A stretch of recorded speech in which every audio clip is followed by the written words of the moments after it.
누가복음 17장 1절에서 10절입니다.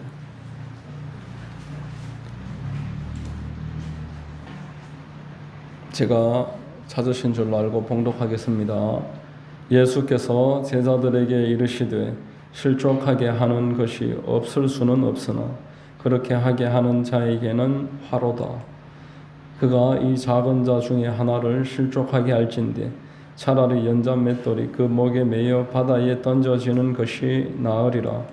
너희는 스스로 조심하라. 만일 내 형제가 죄를 범하거든 경고하고 회개하거든 용서하라.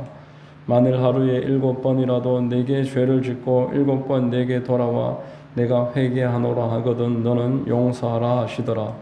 사도들이 주께 여짜오되 우리에게 믿음을 더하소서. 주께서 이르시되 너희에게 겨자씨 하나만한 믿음이 있었더라면 이 뽕나무더러 뿌리가 뽑혀 바다에 심기어라 하였을 것이요 그것이 너희에게 순종하였으리라. 너희 중 누구에게 밭을 갈거나 양을 치거나 하는 종이 있어 밭에서 돌아오면 그대로 곧 와 앉아서 먹으라 말할 자가 있느냐. 도리어 그대로 내 먹을 것을 준비하고 띠를 띠고 내가 먹고 마시는 동안에 수종 들고 너는 그 후에 먹고 마시라 하지 않겠느냐. 명한 대로 하였다고 종에게 감사하겠느냐. 이와 같이 너희도 명령받은 것을 다 행한 후에 이르기를 우리는 무익한 종이라 우리가 하여야 할 일을 한 것뿐이라 할지니라. 아멘.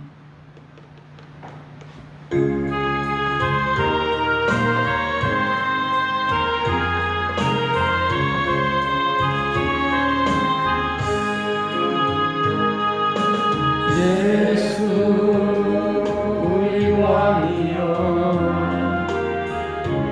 이곳에 오셔서 우리가 함께 드리니 영광을 받아 주소서. 우리는 주님의 백성 우리만 우리 왕이라 왕이신 예수님 오셔서 사정하사 다스리소서.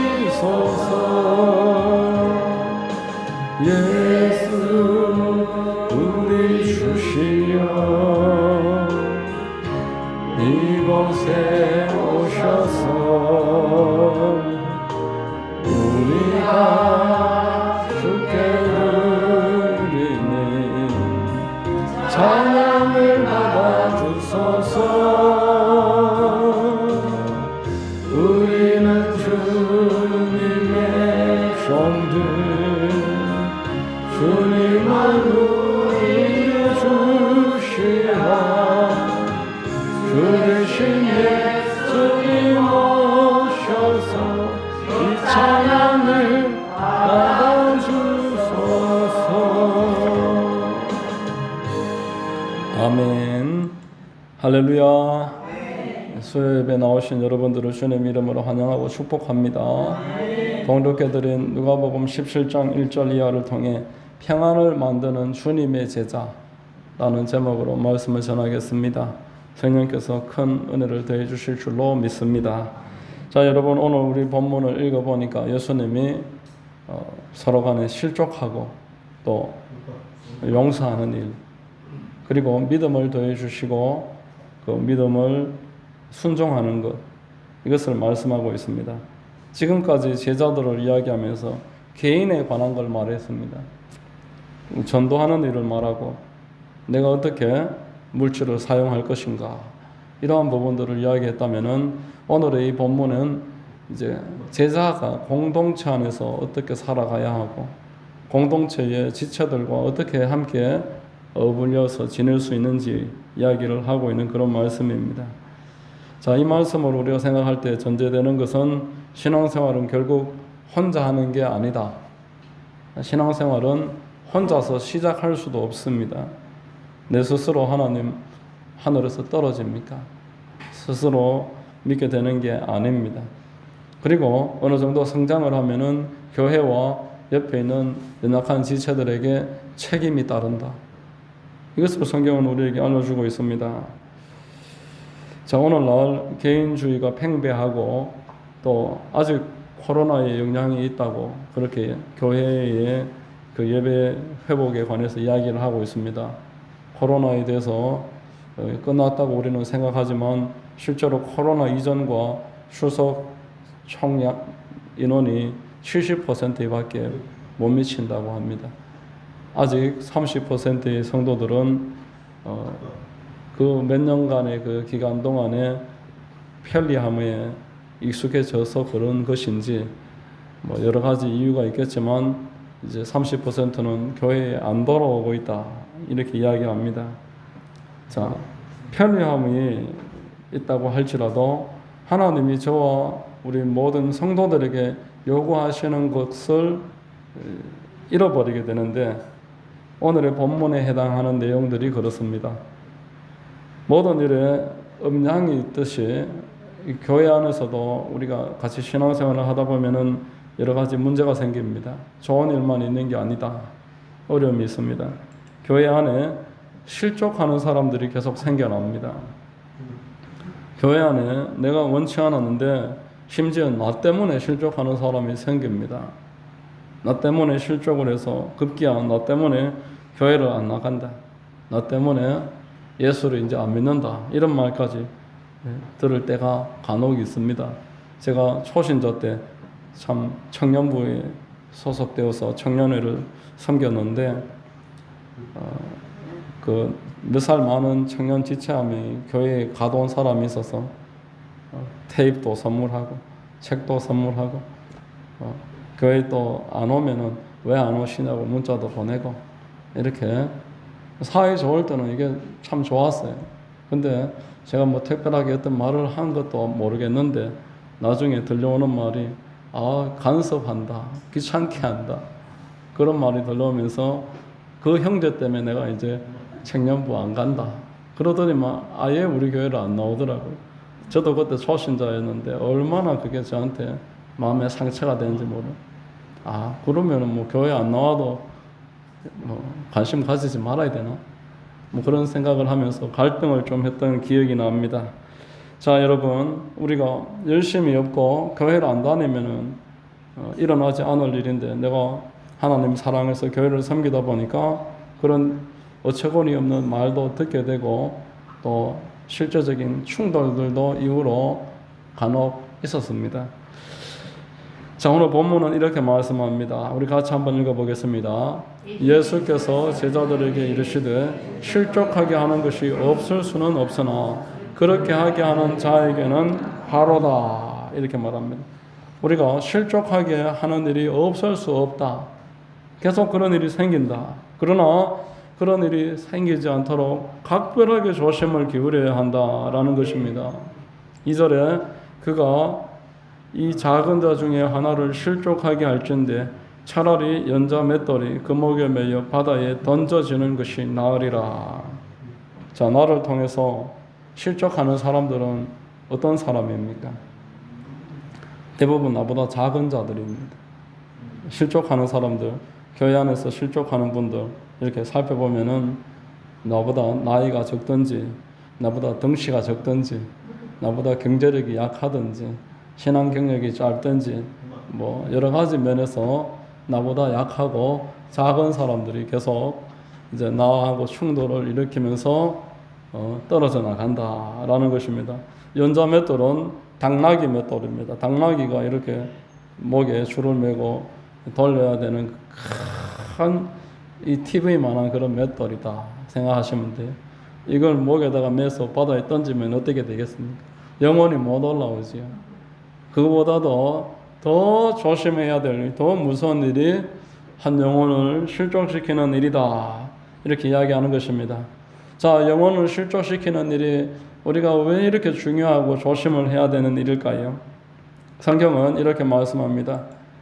마태복음 18장 10절에 삼가 이 작은 자 중에 하나도 없인 여기지 말라. 너희에게 말하노니 그들의 천사들이 하늘에서 하늘에 계신 내 아버지의 얼굴을 항상 배우느니라. 하나님이 그를 지키도록 천사를 맡겨 놓으셨는데 그 천사가 날마다 하나님께 가서 그 사람에 대해서 보고합니다. 아버지요, 아무개가 이번에 또 누구 때문에 넘어졌습니다. 그래서 요즘 교회 예배도 잘 안 나오고 기도도 잘 안 하고 아멘 소리도 없고 봉사도 지금 쉬고 있습니다. 내가 아버지 볼 면목이 없습니다. 이러한 연극을 하나 만들면 참 재미있을 것 같다, 그런 생각이 듭니다. 천사가 막 하나님 앞에서 누가 시험 들었습니다. 성화, 성극을 우리가 많이 보는데 이런 성극은 아직 못 봤는 것 같아요. 이런 성극을 우리가 나중에 한번 만들어 보면은 재미있을 것 같다.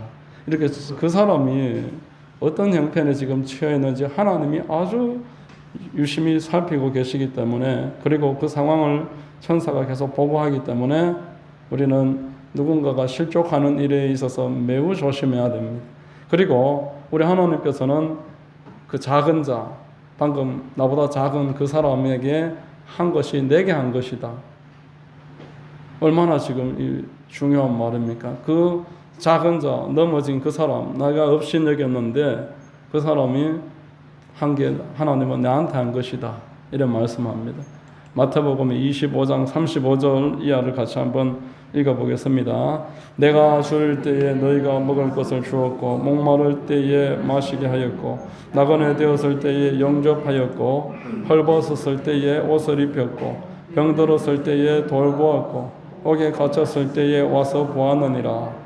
이에 의인들이 대답하여 이르되 주여, 우리가 어느 때에 주께서 줄이신 것을 보고 음식을 대접하였으며 목마르신 것을 보고 마시게 하였나이까? 어느 때에 나그네 되신 것을 보고 영접하였으며 헐벗으신 것을 보고 옷 입혔나이까?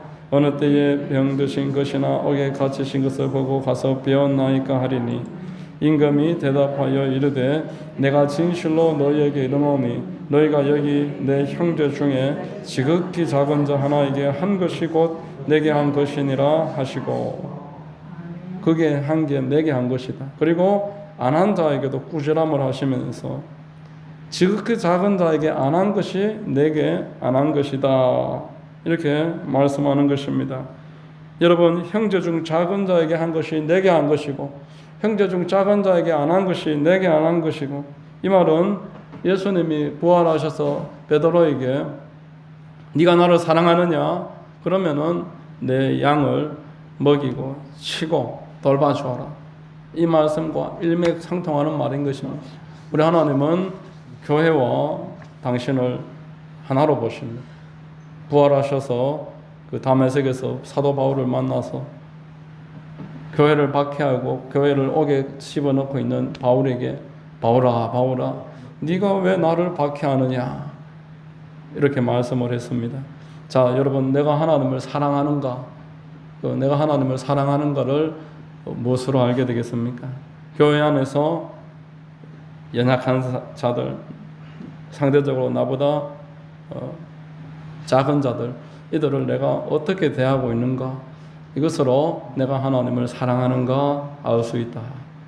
그들은 아버지 하나님께서 독생자 예수님의 피를 흘리기까지 해서 값주고 사신 하나님의 자녀들입니다.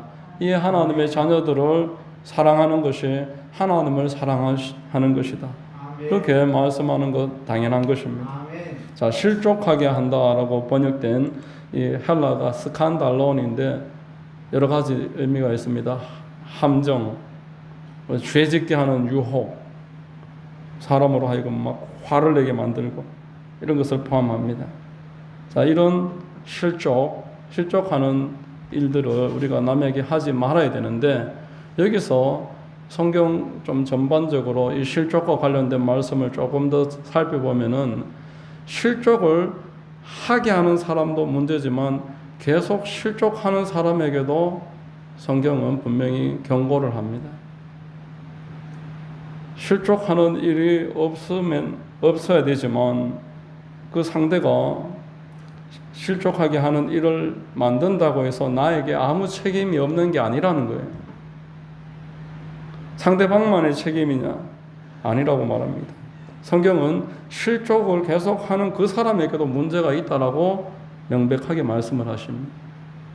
마태복음에 5장 29절로 30절에 만일 내 오른눈이 너로 실족하게 하거든 빼어내버리라. 내 백체 중 하나가 없어지고 온몸이 지옥에 던져지지 않는 것이 유익하며 또한 만일 내 오른손이 너로 실족하게 하거든 찍어내버리라. 내 백체 중에 하나가 없어지고 온몸이 지옥에 던져지지 않는 것이 유익하니라. 이렇게 말합니다. 누가 나에게 뭐라고 했든지 나의 최종적인 반응은 내 책임입니다. 심지어 사탄이 나로 하여금 유혹을 해서 선악과를 따먹었다고 해도 나는 나에게 아무 책임이 없다고 할 때 하나님이 인정 안 하신다라는 거예요. 저 사람이 나를 넘어뜨렸습니다. 저 사람이 나를 잘못된 신앙으로 인도했습니다. 아무 짓이나 하면서 예수님 믿고 회개만 하면은 다 용서한다고 계속 그런 식의 신앙을 나에게 가르쳤는데 그래서 내가 이렇게 됐습니다. 내 신앙이 이렇게 망가졌습니다. 그렇게 아무리 변명을 해도 하나님은 네 책임이다. 결정적으로 그러한 행동을 했는 것은 네 책임이다. 예를 들어서 교회 안에서 간음죄가 만약에 일어났다고 예를 들어 봅시다. 그런 일이 있으면 안 되겠지만 누군가 먼저 유혹을 했겠죠. 그 사람이 유혹을 해서 내가 넘어졌단 말입니다. 그럼 나는 아무 잘못이 없습니까? 실족하게 하는 사람도 죄지만 같이 넘어진 사람도 책임이 있습니다. 창세기에 보면은 요셉이 보디발의 집에서 그 보디발의 아내가 계속 눈짓을 하는 거예요. 인물이 준수하고 얼굴이 반짝반짝하니까 막 곁눈질 하면서 윙크를 보내고 막 옆에서 계속 찝쩍찝쩍 거렸는 것 같아요. 그러니까 요셉이 저게 나를 넘어뜨리는구나. 어쩔 수 없다. 그래 넘어졌습니까? 보디발의 그 아내를 뿌리치고 내가 하나님 앞에서 넘어질 수 없다. 그러면서 옷도 벗어 던지고 도망갔다가 더 큰 이제 어려움을 겪었지만 보디발의 아내는 요셉을 넘어뜨리지 못했습니다. 요셉은 내가 하나님 앞에서라고 말을 했고 오늘날 우리는 성경이 주어졌기 때문에 내가 말씀 앞에서 내가 늘 말씀 앞에서 이렇게 말해야 되는 줄로 믿으시기를 바랍니다. 시편의 37편 31절에 그의 마음에는 하나님의 법이 있으니 그의 걸음은 실족함이 없으리로다. 내가 하나님의 말씀을 취하로 묵상을 하고 내 입에 엎조리고 내 마음에 그 말씀을 모시고 있다면은 나는 실족하지 않는다는 겁니다. 내가 실족을 했다는 것은 내게 말씀이 없다는 거예요. 내 마음에 말씀이 없다는 거예요. 내가 누가 밀면은 그냥 넘어가는 것은 넘어뜨린 사람이 잘못이지만 쉽게 계속 넘어지는 것도 내 잘못이다. 성경 말씀합니다. 시편 121편의 3절 한번 읽겠습니다. 야훼께서 너를 실족하지 아니하게 하시며 너를 지키시는 이가 졸지 아니하시리로다. 야훼 하나님을 보는 눈이 열린 사람, 천지를 바라보면서 하나님의 창조를 볼 줄 아는 그런 영적인 깨어있는 사람은 실족하지 않습니다. 늘 마음의 말씀을 새기기를 기뻐하는 사람, 하나님의 말씀을 듣기를 좋아하는 사람은 넘어지지 않는 줄로 믿으시기를 바랍니다. 그래서 우리가 예배도 나와야 하고 성경도 부지런히 읽어야 하는 것입니다. 나를 지켜야 되니까. 잠언서 4장 10절로 12절에 내 아들아 들으라 내 말을 받으라 그리하면 내 생명의 해가 길리라. 내가 지혜로운 길을 내게 가르쳤으며 정직한 길로 너를 인도하였은즉 다닐 때에 내 걸음이 곤고하지 아니하겠고 달려갈 때에 실족하지 아니하리라. 실족하지 않는다는 거예요. 말씀을 듣고 말씀을 받는 사람은 장수한다고 말씀합니다. 우리 모든 성도님들이 많이 장수하시기를 주의 이름으로 축원합니다. 그리고 지혜로운 길을 걸으시고 넘어지지 않고 정도를 바른 길을 걸어 나갈 때에 우리 하나님이 얼마나 기뻐하시겠습니까? 자, 여러분, 우리가 지금까지는 많이 실족했더라도 지금부터는 오늘 말씀을 기준으로 삼아서 실족하지 않는 우리 모두가 되기를 바랍니다. 육신적으로 약하고 환경적으로 남들보다 작을지라도 영적 거인이 될 수 없는 게 아닙니다. 성경은 영적 거인으로 우리가 약할지라도 일어설 수 있음을 알려주고 있습니다. 다윗은 그 아버지 집의 7째 말주였습니다. 작은 자에서 아버지가 양이나 쳐라. 사무엘이 이새에게 와서 아들들을 다 데리고 와라 했는데 그 말주는 아예 데리고 오지도 않았다 이렇게 말했습니다. 이때 다윗이 실족했습니까? 오히려 그 들판에서 하늘을 보면서 찬양하고 하나님 앞에 성령 충만함을 받았으며 맡은 일에 최선을 다해서 돌팔매질을 훈련을 하고 그렇게 해서 영적 거인이 된 것입니다. 사도 바울도 여러분 그가 배경이 좋았지만 육신은 약했습니다. 사도 바울의 서신을 읽어보면 바울에게 나에게 너희들을 실족하게 할 만한 약함이 있다. 혹자는 그가 간질이 있었을 것이다. 또는 안질이 있었을 것이다. 간질은 막 이렇게 사역하다가 막 넘어가는 거예요. 막 거품을 쏟으면서 몸을 막 진동하는 겁니다. 그게 얼마나 핸디캡입니까? 안질은 눈이 잘 안 보이고 눈에서 고름이 꽉 차서 사도 바울의 서신을 읽어보면은 큰 글씨를 봐야 되고 남이 대피를 해주고 이런 내용들이 계속 나옵니다. 눈이 너무너무 약했을 것이다. 눈에서 고름이 나오는 안질이 있었을 것이다. 안질이든 간질이든 뭐가 됐든 얼마나 리더로서의 지장이 큰 그런 약함입니까? 사도 바울은 왜소했습니다. 대머리라고 하더라고요. 키도 작았다고 합니다. 바나바와 이 바울이 같이 선교 여행을 하다가 막 제우스를 섬기는 사람들이 그들을 높이는데 바나바는 제우스인가 보다. 위풍당당하고 아주 사람이 보기 좋으니까 제우스다. 옆에 저 초라한 저 사람은 뭐 비서관인가? 헤르메스다. 그런 이야기를 하는 걸 보게 되는 것입니다. 그런데 여러분 육신으로는 약했지만 바울은 누구보다 영적으로 거인이었습니다. 육신이 약했지만 예수님 이후로 손꼽을 만한 영적인 거인이 된 것입니다. 그러므로 저 여러분들이 남들보다 약하다고 해서 지금까지는 계속 내가 그게 시험이 되고 내 마음에 어떤 상처가 되고 우울증을 주고 그랬다면 이제부터는 그런 상황 가운데서도 진주가 모래를 품고 영롱한 그 조개 속에서 영롱한 빛을 만들어내는 것처럼 이제는 내가 하나님 앞에서 빛을 발하리라. 하나님께서 기뻐하시는 그러한 귀한 일꾼으로 승리하리라. 이런 다짐을 하시기를 주의 이름으로 축원드립니다. 자, 우리는 약함으로 오히려 강함으로 바꿀 수 있는 그런 성도가 되어야 되겠습니다. 자, 실족과 관련돼서 이제 실족을 시켜서는 안 되고 내가 실족하지 말아야 되고 그리고 조금 더 몇 가지 더 오늘 3절 4절에서 연속해서 살펴볼 말씀이 있는데 자, 성도 사이의 문제를 해결하는 방법입니다. 3절을 같이 한번 읽겠습니다. 너는 스스로 조심하라. 만일 내 형제가 죄를 범하거든 경고하고 회개하거든 용서하라. 자, 지금 같은 단락에서 실족과 용서를 같이 말하고 있습니다. 자, 너희는 스스로 조심해라. 만일 누군가가 실족할까봐 그 사람에게 아무 말도 못하고 계속 쉬쉬한다면은 그게 더 큰 문제를 만들어낼 수가 있다. 이 3절에 노란 글씨를 보면은 만일 내 형제가 죄를 범하거든 경고하고 이렇게 말했습니다. 이 죄라는 단어가 헬라어로 하마르타노라는 단어입니다. 관역에서 벗어났다. 하나님의 법에서 의도적으로 방향이 흐트러졌다. 자, 나에게 죄 지은 게 아니고 하나님께 죄를 지었는데 그것을 계속 묵인한다면 그것은 오히려 하나님을 만홀히 여기는 것이 된다라는 것입니다. 고린도전서 5장은 음행한 자들을 교회에서 쫓아내야 된다. 그런데 그렇게 하지 않는 너희들을 내가 책망하노라. 이렇게 말합니다.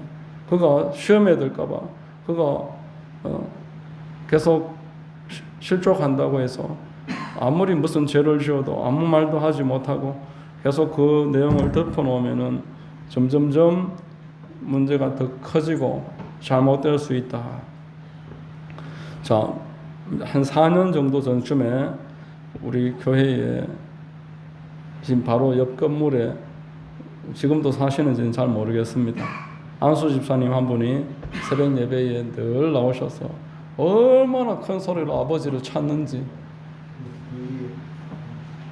우리 지금 새벽에 나오시는 분은 그때 한 분도 없었습니다. 그래 이제 나중에 본인도 불편한지 그냥 한 6시 다 돼서 오셔갖고 1시간 동안 아버지를 찾고 가시더라고요. 그런데 그분이 이제 저 주공 아파트에 있는 부근의 어떤 교회에 안수 집사님이셨어요. 그 교회의 성도들이 많이 이렇게 그 즈음에 막 방황을 하고 이 교회 저 교회 막 왔다 갔다 하는 그런 일이 있었습니다. 한 분이 우리 교회에 오셔서 한 1년 정도 다니셨어요. 그래서 제가 그 안수 집사님 그분이 왜 그런 새벽에 와서 주일날도 아침에 와서 한참 기도하고 가시고 왜 그런 이유를 제가 알게 됐습니다. 그 이제 집사님이 다니는 교회에 어느 여성도 한 사람이 혼자 살면서 이제 남자를 만났는데 유부남인 거예요. 유부남하고 불신자인데 유부남하고 이제 만나는 거예요.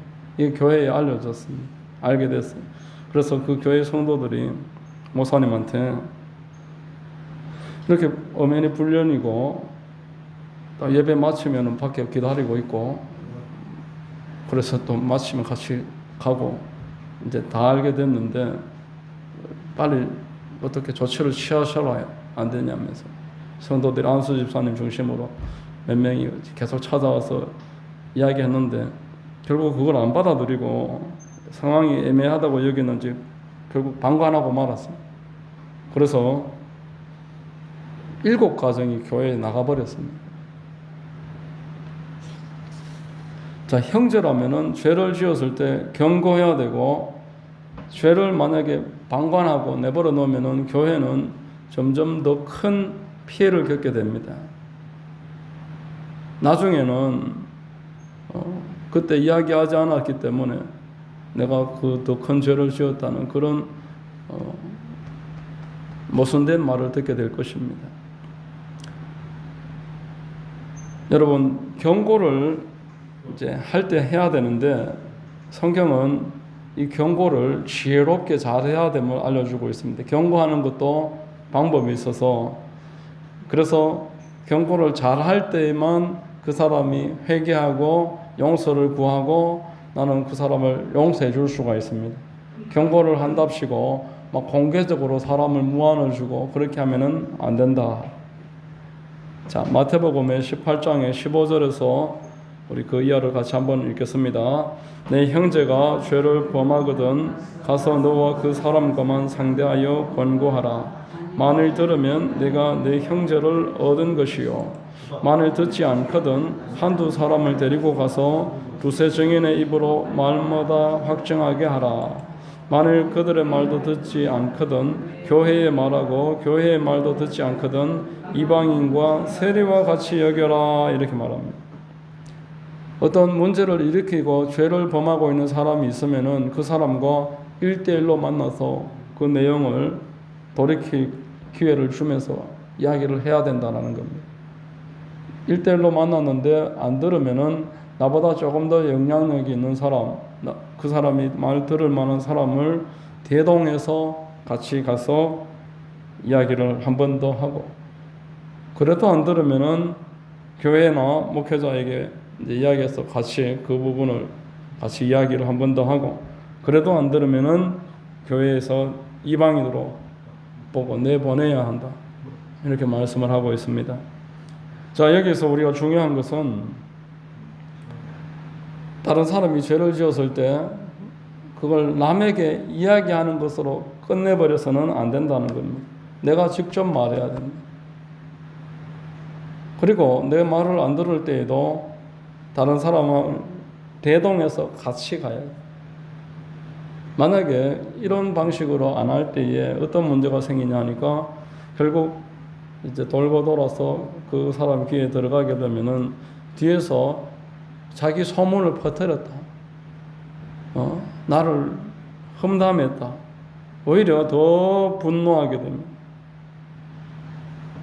며칠 전에도 저기 주공 2단지 우리 아파트 옆동에 사는 한 분한테 전도지를 이렇게 전도용품을 하나를 주니까 예전에 우리 교회 한번 오셨던 분, 우리 교회 한번 오셨는데 저기 다른 교회 다니다가 이제 교회를 안 다니면서 우리 교회 한번 온 적이 있는 그런 분입니다. 그 교회를 왜 안 가게 됐냐니까 자기가 한테 문제가 있었는 건 맞는데 사람들이 뒤에서 자기들끼리 막 입담화를 했다는 거예요. 뒷담화를 했다는 거예요. 그 내용에 어떤 자기의 잘잘못을 떠나서 그걸 자기들끼리 뒤에서 이야기를 해버리면은 그거는 그 사람에게 있어서 분노하고 시험에 들 만한, 그리고 용서를 비는 것은 고사하고 관계가 완전히 끝나버립니다. 어떤 경우에도 교회 안에는 어떤 사람이 문제를 일으켰을 때 1대1로 이야기를 해야 되고 누군가를 대동할 때도 같이 가야 되지, 그냥 소문을 퍼뜨리는 것 같은 모양새가 만들어지는 것을 극구 자제해야 되고 조심해야 됩니다. 여러분, 교회 안에 성숙한 성도들이 참으로 요구되고 필요합니다. 그래서 한 명을 돌이키고 회개하게 만들어서 용서해주고 이런 일들이 계속 생길 때 교회가 건강하게 성장할 수 있는 것입니다.